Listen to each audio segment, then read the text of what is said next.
This is your no bullshit guide to a happier life. Quick but not necessarily easy tips to help you squeeze every last drop of enjoyment out of your business and your life. My name is Gigi Calvert. I'm a coach, a business owner and a parent, and I'm so happy to be here with you. I do swear occasionally, as the title suggests, so pop in your headphones if I'm not safe for little ears. Ready to go? Let's do this. Are you tired of feeling overwhelmed, disconnected, and stuck in life's endless hamster wheel? Imagine a space where you receive expert guidance exactly when you need it, belong to a supportive community that respects your comfort zone, engage actively or quietly observe, discover simple, actionable strategies to create meaningful change, and have a blueprint for reclaiming happiness on your terms. The Happier Life Hub helps you banish the bullshit and live your happiest life. Join us today for just £20 per month by visiting happier-life.co.uk/hub. My hope is that this becomes your default place to turn when you're struggling or just need fresh ideas, like having me in your pocket whenever you need a boost. The world isn't built with your well-being in mind. Daily, we're bombarded with messages designed to keep us small, exhausted, and disconnected from our true selves. The Happier Life Hub is your gentle revolution against mediocrity, a warm, supportive resource centre to help you understand who you truly are and how you naturally thrive, create a life that genuinely supports your well-being, break free from societal expectations that drain your energy, and find fulfillment individually and collectively foster harmonious living.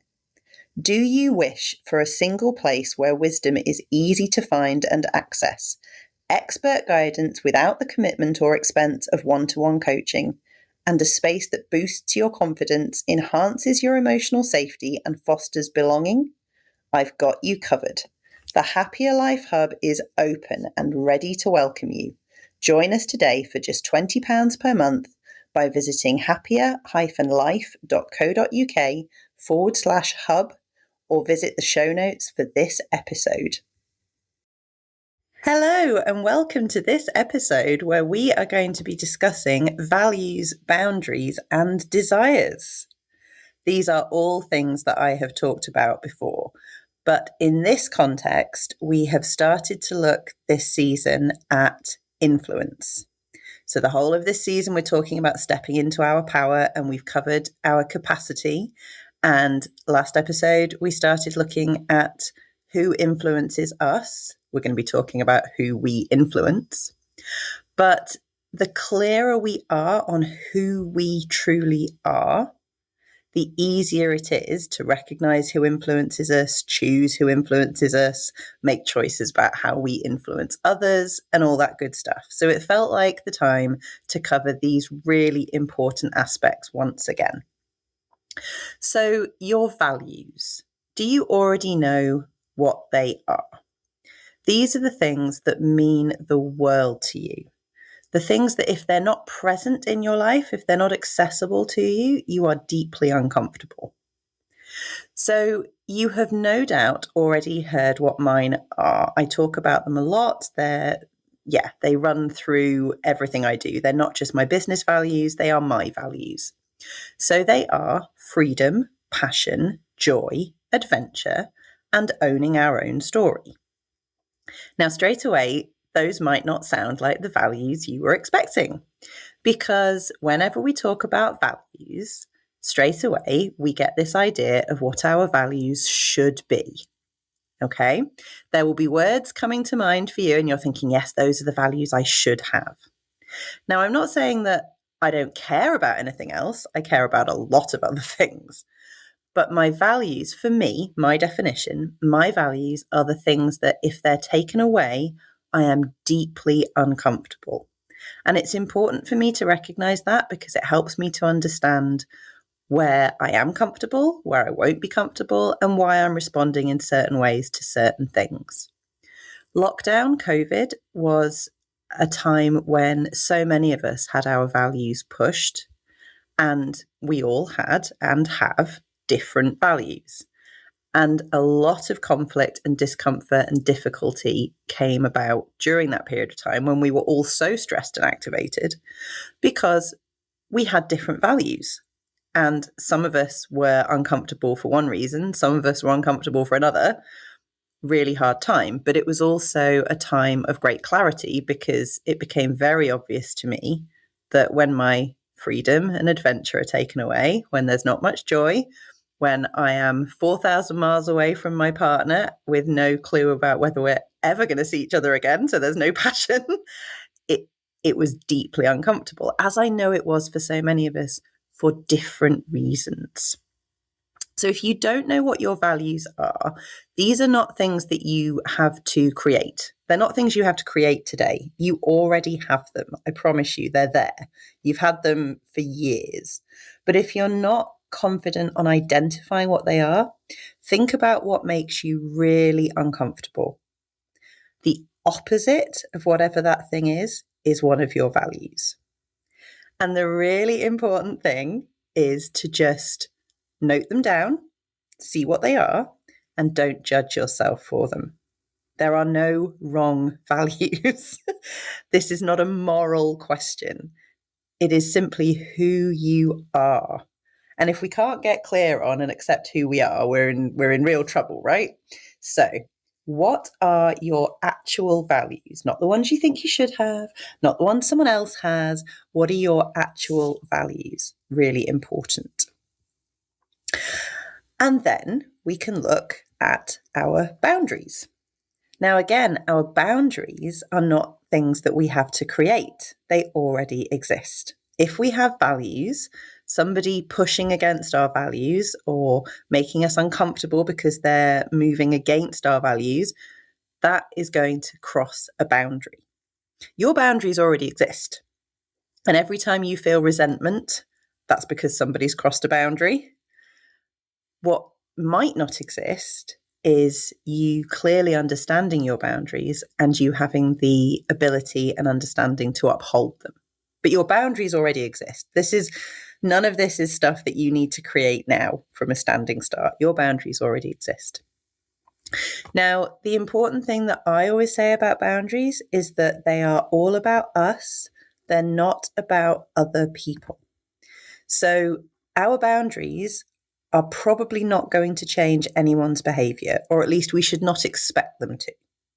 So it's not about saying, well, I have this boundary, so you can't behave like that anymore. We can't control how other people behave. What we can do is control how we show up for ourselves. So our boundaries are there to protect us. They're there to show our inner children, those little people inside us that we carry around with us all the time. Our boundaries are there to show our inner children that we have their back. Every time we uphold a boundary and refuse to let it be crossed, that shows the little person inside us that we have their back, that they are incredibly important. Sometimes it makes sense to express our boundaries, to state to someone what they are, perhaps even explain them. But a lot of the time, we might not even have to state them to anyone else. We might think to ourselves, okay, I am never going to do X ever again because it's against my values, it crosses my boundaries, so I'm just not going to do it. And I will, engineer my life so that I don't do that thing anymore. I don't have to tell anyone. I don't have to tell anybody. Nobody needs to know. And I'm not saying that you should keep your boundaries secret. It's entirely up to you. But they don't have to be something that you perform. They are something that you uphold for you. So you can see, hopefully, how values and boundaries are inextricably linked. And as I say, if you're feeling resentment towards somebody, that is often a really good clue that a boundary has been crossed. So think about when that feeling arises for you and think about, okay, something has been crossed here. Now, just because we have a boundary doesn't mean that the people crossing it are terrible, wrong people, okay? They have different values to us. They have different boundaries to us. They are not necessarily wrong. They might not be safe people for us to be around, or they might be people we just have to have some distance with. So, it might be that, okay, I can absolutely work alongside this person, but they push my boundaries all the time. So I'm not going to, share a room with them at the company conference, for instance. I'm going to be aware that they are not someone I want to get particularly close to. It's all about the decisions we make. It's got nothing to do with deciding who's good, bad, right, wrong. Everyone's got different values and boundaries, but we can see when we know what ours are, we can say, okay, you are a really safe person to be around. We have very similar values. You respect my boundaries, or even if you don't know what they are, you don't seem to cross them. This is great. You, however, are someone with a very different value set to mine. And whilst I can respect that, maybe even understand that, you cross my boundaries all the time. I don't feel able to address that with you. It doesn't feel like that's a conversation we can have. So I'm just going to keep my distance and protect myself. So then we come to desires. And it might seem like this isn't connected, but it is. Because what we truly want out of life has got a lot to do with what we value. But if we're not clear on our values, how can we possibly be clear on what we actually want? And if we're not clear on what we want, where the hell are we going? So, as always, just get clear. You don't have to necessarily act.